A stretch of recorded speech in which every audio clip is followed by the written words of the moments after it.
or 8 outer sect disciples in charge of raising the spirit-tailed chickens.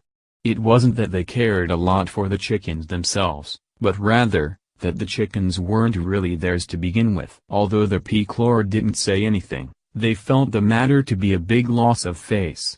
After all, whoever was stealing the chickens was doing it right under their noses. However, there was nothing they could do about it. No matter what they did to try to protect the chickens kept going missing. What was most puzzling of all was that the chickens went missing without a trace. Not even a sound could be heard, as if they had vanished into thin air. By now, Baziashun's body was now completely back to normal, and in fact, he had even gained a bit of weight. However much the undying live forever technique sucked away from him, he would replenish it with chicken meat. His face had a healthy flush, and he was once again living a comfortable life.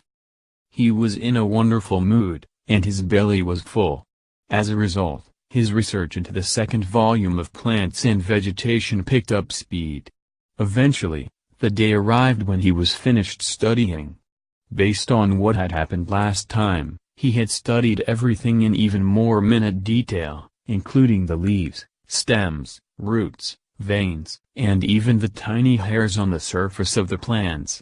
He was now more confident than ever, and was sure that even if the plants were split into dozens of parts, he would still be able to identify them. Mount Hood lay in the Eastwood mountain range, and at its base was a quaint little village. The villagers there lived off the land, and didn't have much to do with the outside world. Currently it was dawn, and the villagers were congregated at the village gate to see off a young man of 15 or 16 years of age.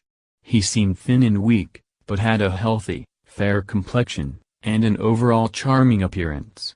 He wore an ordinary green robe that had apparently been washed so many times it was nearly worn through.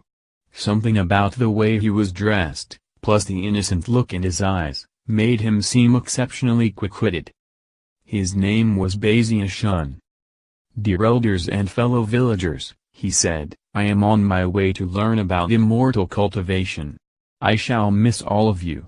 The young man wore a slightly pained expression, as if he couldn't bear to part with his fellow villagers. This made him look even more charming than before. 1. The surrounding villagers exchanged glances, shrugged helplessly, and then pretended to look even more reluctant to see him leave. A white-haired old man stepped out of the crowd and said, "Ziashun, ever since your dad